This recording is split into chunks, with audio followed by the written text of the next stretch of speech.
छत्तीसगढ़ में राज्यसभा की 2 सीटों पर चुनाव की चर्चा के बाद स्वास्थ्य मंत्री टीएस सिंहदेव दिल्ली से वापस रायपुर आ गए हैं। बताया जा रहा है कि दिल्ली में टीएस सिंहदेव ने कांग्रेस के राष्ट्रीय महासचिव केसी वेणुगोपाल से मुलाकात की है। इसके बाद फिर से कयासों के बाजार गर्म हो गए। बता दें कि पिछले विधानसभा चुनाव में प्रदेश में कांग्रेस की भारी बहुमत से जीत के बाद सिंहदेव को भी मुख्यमंत्री पद का दावेदार माना जा रहा था। रायपुर लौटते ही उन्होंने प्रदेश में परिवर्तन और राज्यसभा के चुनाव के साथ साथ अपने राजनीतिक कैरियर को लेकर बड़ा बयान दिया है, जिसके बाद एक बार फिर छत्तीसगढ़ में सियासी पारा गर्म हो गया है। स्वास्थ्य मंत्री ने राज्यसभा भेजे जाने की अटकलों पर कहा कि मैं छत्तीसगढ़ में काम करूंगा, नहीं तो घर बैठूंगा। वहीं छत्तीसगढ़ में बदलाव के संकेतों को लेकर स्वास्थ्य मंत्री टीएस सिंहदेव ने कहा कि मैं तो 50 साल से खेल रहा हूं, इतने में तो रिटायरमेंट के बारे में सोचना चाहिए, लेकिन हाथ पांव में लगता है अभी ताकत है। जब तक जैसे जिम्मेदारी मिलती रहेगी खेलता रहूंगा।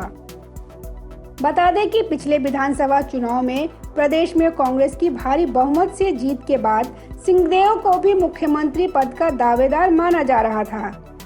केसी वेणुगोपाल से मुलाकात के बाद ऐसे संकेत मिल रहे हैं कि छत्तीसगढ़ की सियासत का पारा फिर से चढ़ने वाला है। दरअसल प्रदेश के स्वास्थ्य मंत्री टीएस सिंहदेव के बयान से तो ऐसा ही लग रहा है। टीएस सिंहदेव के बयान से तो ऐसा लग रहा है कि छत्तीसगढ़ में 2.5 साल के सीएम के फार्मूले का मामला अभी ठंडा नहीं पड़ा है और मार्च में इस पर कोई फैसला हो सकता है।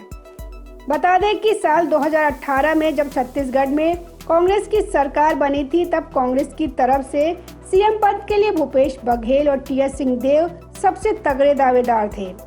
टीएस सिंहदेव को अधिकांश विधायकों का समर्थन प्राप्त था।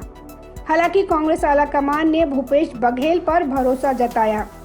उस वक्त मीडिया रिपोर्ट्स में ऐसी चर्चाएं थी कि भूपेश बघेल और टीएस सिंहदेव के बीच 2.5 साल के फार्मूले पर सहमति बनी है, जिसमें 2.5 साल सीएम बघेल रहेंगी और बाकी के 2.5 साल टीएस सिंहदेव इस जिम्मेदारी को निभाएंगे।